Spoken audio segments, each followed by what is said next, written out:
നമസ്തേ, ഏവർക്കും വീഡിയോയിലേക്ക് സ്വാഗതം.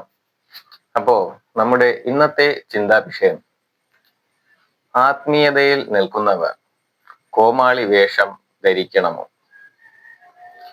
ഈ ചോദ്യത്തിന് കാരണം, ഞാൻ ഒരുപാട് പേരുമായി സംവദിക്കുന്ന സമയത്ത് അവരൊക്കെ ചോദിക്കും, എന്തിനാ ഈ ആത്മീയതയിലുള്ളവർ ഇങ്ങനെ സമൂഹത്തിന് ചേരാത്ത വസ്ത്രങ്ങൾ ധരിച്ച് നടക്കുന്നത്?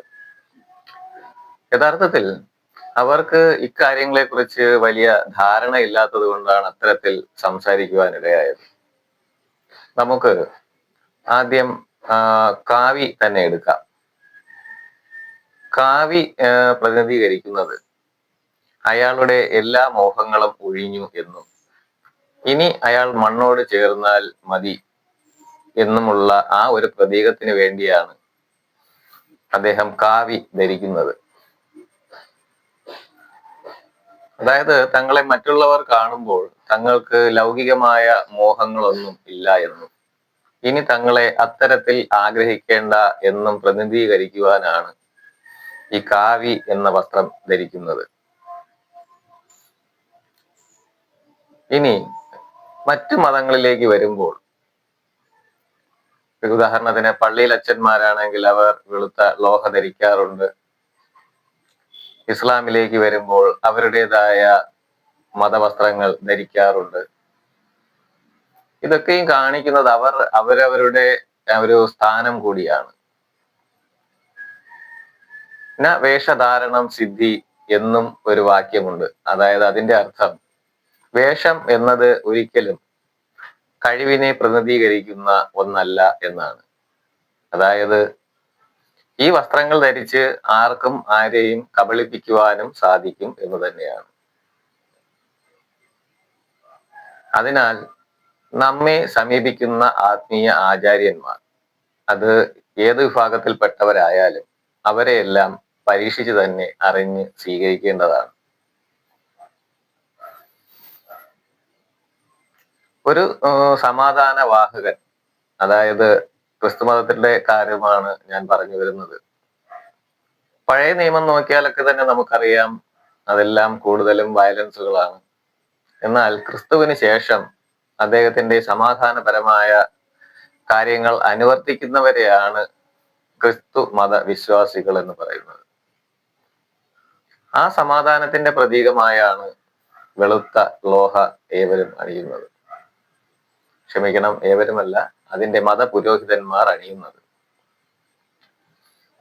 അതിനർത്ഥം തങ്ങൾ ഇത്തരത്തിലൊരു സ്ഥാനത്തിരിക്കുന്ന ആളാണെന്നും ഇതാണ് തങ്ങളുടെ പ്രവൃത്തി മണ്ഡലം എന്നും കാണിക്കുവാനാണ്. എന്നാൽ അവർ സർവസംഘ പരിത്യാഗികളൊന്നും അല്ല. ചില വിഭാഗത്തിൽ മാത്രമാണ് വിവാഹം, ഇങ്ങനെയുള്ള മറ്റു കാര്യങ്ങളെല്ലാം ഉപേക്ഷിച്ച് ഒരു സന്യാസി എന്ന രീതിയിൽ അവർ തുടരുന്നത്.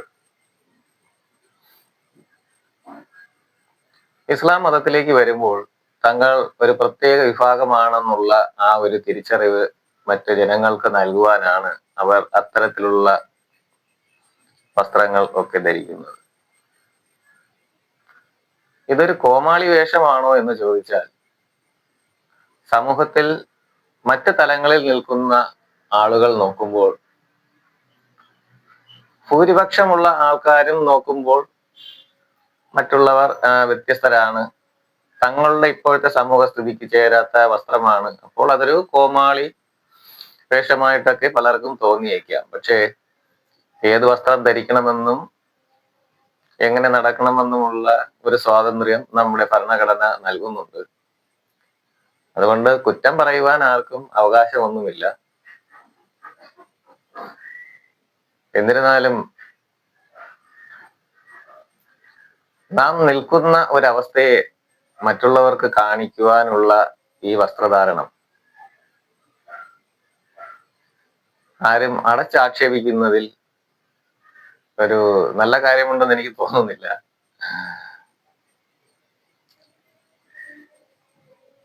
ഇപ്പോ ഒരു ലൗകികന് ആത്മീയത വേണം എന്നുണ്ടെങ്കിൽ അദ്ദേഹത്തിനും ആ ആത്മീയത സ്വീകരിക്കുവാനും അത് മറ്റുള്ളവർക്ക് ഞാൻ ആത്മീയത കൊണ്ടു നടക്കുന്നെന്ന് കാണിക്കേണ്ട ഒരു ആവശ്യകതയില്ല. അതിലൂടെ ലഭിക്കുന്ന അനുഭവവും അനുഭൂതിയും ആനന്ദവും ഒക്കെ ഒരു ലൗകികനും തീർച്ചയായും നേടാവുന്നതാണ്. അതിന് അയാളും അത്തരത്തിൽ ഒരു വേഷം കെട്ട് നടത്തി ജീവിക്കണമെന്നൊന്നുമില്ല. നാം ചരിത്രത്തിലൂടെയൊക്കെ നോക്കുകയാണെങ്കിൽ പല സന്യാസിമാരും വിവാഹിതരായിരുന്നു എന്ന് കാണാം. ലൈംഗികത സന്യാസിമാർക്ക് നിഷിദ്ധമായിരുന്നു എന്ന് എവിടെയും പറയുന്നില്ല. ബ്രഹ്മചര്യം എന്ന് പറയുന്നത് തന്നെ തെറ്റിദ്ധരിക്കപ്പെട്ട ഒരു വാക്കാണ്. ബ്രഹ്മത്തിൽ ചരിക്കുന്നവനാണ് ബ്രഹ്മചാരി. അത് മറ്റ് യാതൊരു വിഷയവുമായും ബന്ധമില്ല. പിന്നെ ചില സന്യാസി സമൂഹങ്ങൾ ഉപദേശിച്ചിരിക്കുക, നിങ്ങൾ നിങ്ങളുടെ ഇന്ദ്രിയങ്ങളെ വളരെ മിതമായി മാത്രം ഉപയോഗിക്കുക. അങ്ങനെ പറയുവാൻ കാരണം, അല്ലെങ്കിൽ നിങ്ങൾ അവയ്ക്കെല്ലാം അടിമപ്പെട്ടു പോകും, ആത്മീയത നിങ്ങളിൽ നിന്ന് നഷ്ടമാകും. അതിനാലാണ് എല്ലാം മിതമായി ഉപയോഗിക്കുവാൻ പറഞ്ഞിട്ടുള്ളത്. എന്നാൽ പൂർണ്ണമായി നിരോധിക്കുവാൻ എവിടെയും പറഞ്ഞിട്ടില്ല. കാലം കഴിയും തോറും വരുന്ന അല്പജ്ഞാനികൾ ഇവയെല്ലാം നിരോധിച്ചാലേ നിങ്ങൾക്ക് മോക്ഷം ലഭിക്കൂ എന്നും, ഒരു കണക്കിന് അത് ശരിയാണ്. നാം പരിപൂർണമായി ഇതിൽ നിന്നും ഒഴിഞ്ഞു നിൽക്കുമ്പോൾ തന്നെയാണ് മോക്ഷം ലഭിക്കുന്നത്. മോക്ഷം എന്ന വാക്കിന്റെ അർത്ഥം തന്നെ മോഹക്ഷയം എന്നാണ്. മോഹങ്ങൾ ക്ഷയിക്കുമ്പോൾ, അതായത് ആഗ്രഹങ്ങൾ ഇല്ലാതാകുമ്പോഴാണ് മോക്ഷം ലഭിക്കുന്നത്. എന്നാൽ ഇതിൽ ഒന്നും യാതൊരു നിർബന്ധമോ നിബന്ധനകളോ ഇല്ല. നിങ്ങൾക്ക് ആഗ്രഹിക്കുന്ന സമയത്ത് ഇവയെല്ലാം നേടാവുന്നതാണ്.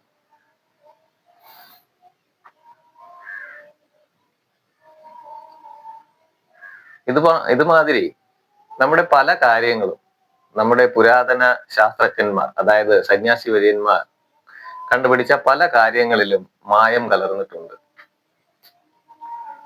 പല കാര്യങ്ങളും തെറ്റിദ്ധരിക്കപ്പെട്ടിട്ടുണ്ട്. ഇവയുടെ എല്ലാം യഥാർത്ഥ കാര്യങ്ങൾ അന്വേഷിച്ചറിയാതെയാണ് നാം പലതും കേൾക്കുന്നതും ചിന്തിക്കുന്നതും പ്രവർത്തിക്കുന്നതും. യഥാർത്ഥത്തിൽ നാം ഒരു വലിയൊരു സമഗ്ര പഠനം നടത്തിയതിനു ശേഷം മാത്രം ഇതിലോട്ടൊക്കെ ഇറങ്ങുന്നതായിരിക്കും വളരെ നല്ലത്.